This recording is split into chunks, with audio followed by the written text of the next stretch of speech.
everyone, welcome back to my YouTube channel English Seekho by Susila Chauhan. So guys, how are you and what are you doing now? I hope so you will be fit and fine and doing anything great. First of all, I want to wish you very happy Janmashtami to all. Video start करने से पहले मैं आपको कुछ information देना चाहती हूँ मेरे कंटेंट से रिलेटेड, मेरी वीडियो से रिलेटेड। वो ये है कि इससे पहले आप मेरी ऑडियो ही सुन सकते थे, लेकिन अब आप मुझसे दोनों तरीके से कनेक्ट रहेंगे, ऑडियो भी एंड विजुअल भी। और गाइस, जैसा कि आप जानते हैं हमने अपना present tense and past tense बिल्कुल कंप्लीट कर लिया है। आप में से भी जिन लोगों ने वो कंटेंट नहीं देखा है तो आप चैनल पे जाएं और वीडियो को कंप्लीट देखें। और आज का हमारा टॉपिक है फ्यूचर टेंस। तो फ्यूचर टेंस में हम आज करेंगे अपना फ्यूचर इंडेफिनिट टेंस। ठीक है, जो आपका फ्यूचर टेंस होता है, फ्यूचर टेंस जैसे मैंने आपका प्रेजेंट और पास्ट जो कराया है उसके मैंने चारों पार्ट आपको कंप्लीट करा दिए हैं। लेकिन ऐसे ही आज हम क्या देखेंगे, फ्यूचर टेंस का जो हमारा फ्यूचर इंडेफिनिट टेंस है उसको हम कंप्लीट कर लेंगे। सो देखिए कैसे होता है फ्यूचर इंडेफिनिट टेंस। तो फर्स्ट ऑफ ऑल सबसे पहले हमें इसके बारे में इसकी पहचान पता होनी चाहिए कि हम किस तरीके से इसको पहचानेंगे कि ये टेंस कौन सा है। तो उसकी पहचान के लिए आपको कुछ कीवर्ड मिलेंगे, जैसे कि मैंने यहाँ पे लिखा हुआ है ऑलरेडी, गा, गे, गी। ये आपको कहाँ पे मिलेंगे, ये आपको सेंटेंस के लास्ट में मिलेंगे। अगर आप हिंदी में सेंटेंस देखेंगे तो उसमें आपको ये लिखा मिलेगा कि जैसे वह खाना खाएगा, वह दिल्ली जाएगा, वह गाना बजाएगा। ये वर्ड आपको कहाँ पे मिलने वाले हैं, लास्ट में। तो एज अ टैग वर्ड भी आप इनको याद रख सकते हैं कि जिनके लास्ट में आपको क्या मिलेगा, गा, गे, गी। ये आपको क्या इंडिकेट करेंगे कि वो फ्यूचर टेंस है। तो फ्यूचर टेंस में हमें हेल्पिंग वर्ब भी पता होनी चाहिए कि हेल्पिंग वर्ब कौन सी लगाते हैं। हेल्पिंग वर्ब यूज करते हैं हम इसमें विल या शैल। अब विल शैल का हमें पता लग गया तो हम वर्ब कौन सी लगाएंगे उसका भी हमें पता होना चाहिए। तो इसमें हम V1 का यूज करते हैं, वर्ब की फर्स्ट फॉर्म का इसमें हम यूज करते हैं। तो देखिए इसका स्ट्रक्चर देख लेते हैं। सबसे पहले सिंपल सेंटेंस, जैसा कि आप जानते ही है कि हम चार तरीके से सेंटेंस बनाते हैं। एक आपका सिंपल सेंटेंस होता है, सेकंड आपका नेगेटिव होता है, फिर आपका इंटेरोगेटिव होता है और इंटेरोगेटिव में ही आपका WH वर्ड भी आ जाता है। तो सबसे पहले हम इसका सिंपल सेंटेंस का स्ट्रक्चर देख लेते हैं। तो सिंपल सेंटेंस के स्ट्रक्चर में आपको सबसे पहले क्या मिलेगा, सब्जेक्ट। सब्जेक्ट के बाद आपको विल या शैल, उसके बाद V1 एंड लास्ट में ऑब्जेक्ट। और सबके लास्ट में आपको क्या लगाना है, फुल स्टॉप नेसेसरी है, आपको लगाना ही है। ठीक है, तो इसके कुछ एग्जाम्पल है, एग्जाम्पल के थ्रू हम समझ लेंगे। तो देखिए, राधा तुम्हारा इंतजार करेगी। तो सबसे पहले आपको क्या करना है, आपको टेंस पहचानना है कि ये टेंस कौन सा है। तो उसको पहचानने के लिए आपको लास्ट में जाना पड़ेगा। इसके लास्ट में क्या लिखा हुआ है, गी। अब जैसे कि लास्ट में गी लिखा हुआ है तो हमने पहचान लिया है कि हमें कीवर्ड में भी क्या दिए गए थे, गा, गे, गी। जिनके लास्ट में हमें गा, गे, गी मिलेगा वो हमारा कौन सा टेंस होगा, फ्यूचर इंडेफिनिट टेंस होगा।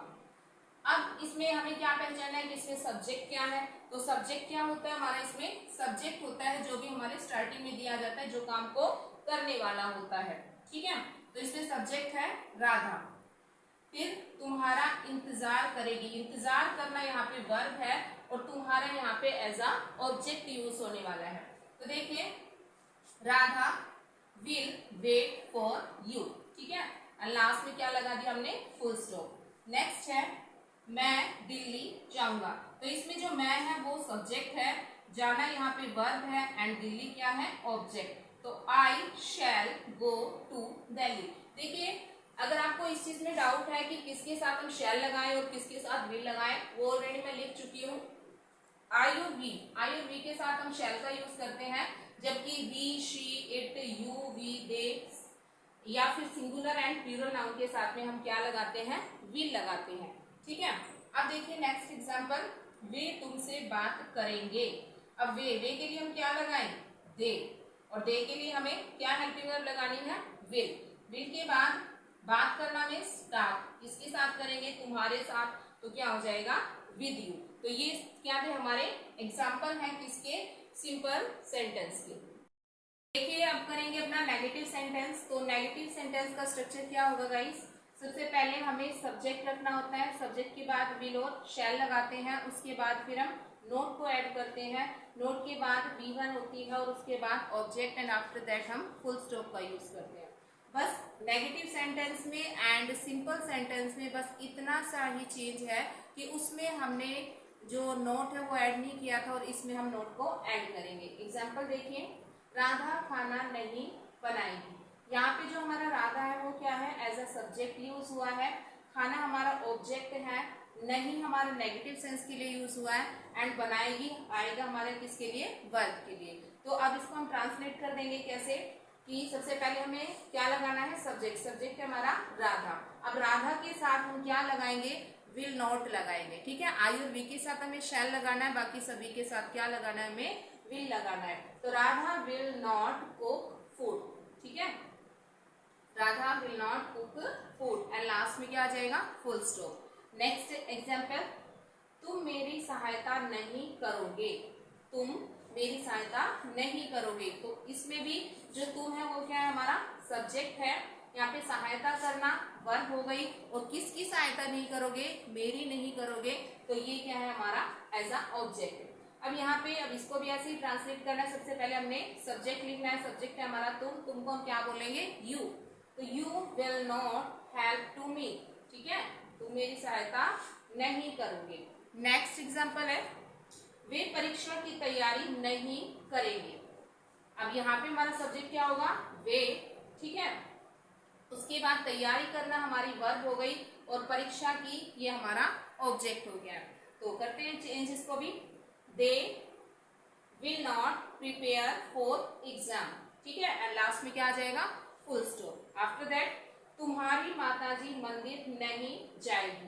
ठीक है, तो ये भी क्या बता रहा है, फ्यूचर को ही इंडिकेट कर रहा है, और ये भी क्या है आपका नेगेटिव सेंस ही है। तो इसमें भी आप कैसे लिखोगे, तो यहाँ पे देखिए, यहाँ पे कभी आप ये सोचिए कि तुम्हारी, तुम्हारी आपका सब्जेक्ट है, इसके साथ में जो भी नाउन होती है, ठीक है, तुम्हारी माताजी, ये हमारा कंप्लीट ही क्या है, हमारा सब्जेक्ट है। मंदिर यहाँ पे ऑब्जेक्ट का काम कर रहा है, और जाना यहाँ पे क्या हो जाएगी, वर्ब। तो कैसे करेंगे इसको translate, your mother will not cook, sorry यहाँ पे कुक फूड नहीं आएगा, यहाँ पे हो जाएगा your mother will not go to temple. ठीक है, ये बाय मिस्टेक हो गया था, तो your mother will not go to temple. ठीक है, अब आगे देखते हैं हम अपना इंटेरोगेटिव सेंटेंसेस। अब जो इंटेरोगेटिव सेंटेंसेस हैं उसमें भी क्या है, वो भी बस सिंपल से ही कनेक्ट होता हुआ है। अब इसमें आपको क्या करना होगा, जो भी आपकी हेल्पिंग वर्ब होगी उसको आप क्या करेंगे, सबसे आगे रख देंगे। मीन्स हमने इसमें हेल्पिंग वर्ब क्या यूज करनी है, विल और शैल। तो विल और शैल को हमने सबसे आगे रख लिया, उसके बाद हमने यूज किया सब्जेक्ट, सब्जेक्ट के बाद V1, उसके बाद ऑब्जेक्ट एंड लास्ट में क्वेश्चन मार्क। ठीक है, तो ये स्ट्रक्चर है किसका, हमारा इंटेरोगेटिव सेंटेंस का। और इंटेरोगेटिव सेंटेंस भी कौन से वाले हैं, ये है आपके हेल्पिंग वर्ब से स्टार्ट होने वाले। ठीक है, जो WH वर्ड से स्टार्ट होने वाले होंगे उसमें क्या होगा, कोई भी WH वर्ड आपको बीच में मिलेगा, जैसे कि आपको कब, कहाँ, कौन, कैसे, ये वर्ड आपको सेंटेंस के बीच में मिल जाएंगे। अब इसकी पहचान के लिए आपको क्या मिलेगा, शुरू में क्या मिलेगा और लास्ट में क्वेश्चन मार्क। इससे हम पहचान लेंगे कि ये हमारा फ्यूचर इंडेफिनिट का कौन सा है, इंटेरोगेटिव सेंटेंस है। एग्जांपल देखिए, क्या वह कहानी सुनाएगी। तो अब यहाँ पे देखिए क्या स्टार्टिंग में दे दिया है। अब क्या स्टार्टिंग में दे दिया है, तो इसीलिए आपको क्या करना है कि जो हेल्पिंग वर्ब है उसको सबसे आगे रखना है। और हमारा जो हेल्पिंग वर्ब जो भी हमें लगानी है वो किसके अकॉर्डिंग लगानी है, हमारे सब्जेक्ट के अकॉर्डिंग। यहाँ पे लिखा है क्या वह कहानी सुनाएगी, तो कहानी सुनाएगी मीन्स क्या है, वो लड़की है या भी कोई लेडीज है, उसके लिए हम क्या यूज करेंगे, शी। तो शी के साथ हमें क्या लगाना होता है हेल्पिंग वर्ब में, विल। तो will she tell a story and last में क्वेश्चन मार्क। नेक्स्ट है, क्या तुम कल मोहन से मिलोगे। तो इसमें भी वही same process, will you meet with Mohan tomorrow. ठीक है, कि टुमारो क्या होता है, आने वाला कल होता है, और यस्टरडे क्या होता है, हमारा बीता हुआ कल होता है। तो यहाँ पे आपको फ्यूचर टेंस में क्या मिलेगा, आपको आने वाले कल के बारे में ही बताया जाएगा। तो will you meet with Mohan tomorrow. अब क्या होता है, इसमें इंटेरोगेटिव नेगेटिव सेंटेंस भी आपको मिल जाते हैं। तो उसमें क्या होगा, आप नोट जहां कहाँ पे लगाएंगे, अगर यही सेंटेंस होता क्या वह कहानी नहीं सुनाएगी, तो हम नोट कहाँ पे अप्लाई करेंगे, इसमें लगाएंगे will she not tell a story, अगर नेगेटिव होगा तो, ठीक है। अगर भी नेगेटिव नहीं है तो फिर हमने एज इट इज इसको ऐसे ही रखना है। नेक्स्ट है हमारे WH वर्ड वाले सेंटेंस। अब जो WH वर्ड वाले सेंटेंस होते हैं वो थोड़ा सा ही डिफरेंस होता है कि जो आपका हेल्पिंग वर्ब वाला सेंटेंस होगा उसकी स्टार्टिंग में क्या मिलेगा, लेकिन जो WH वर्ड वाला सेंटेंस होगा उसके बीच में कब, कहाँ, कौन, कैसे, किसका, ये वर्ड आपको सेंटेंस के बीच में मिलने वाले होते हैं।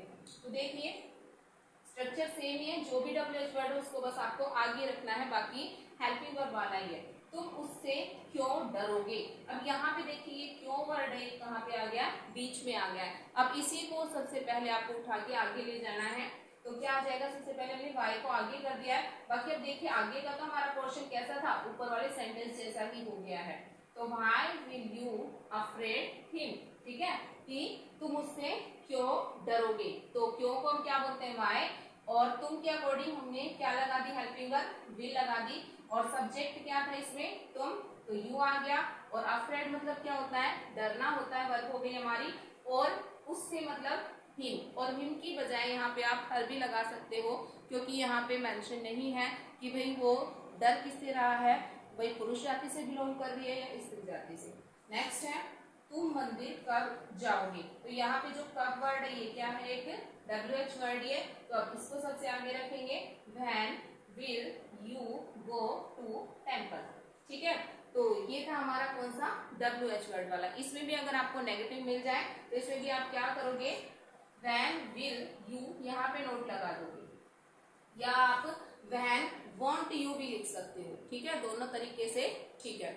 सो गाइस आज हमने फ्यूचर इंडेफिनिट कंप्लीट कर लिया है।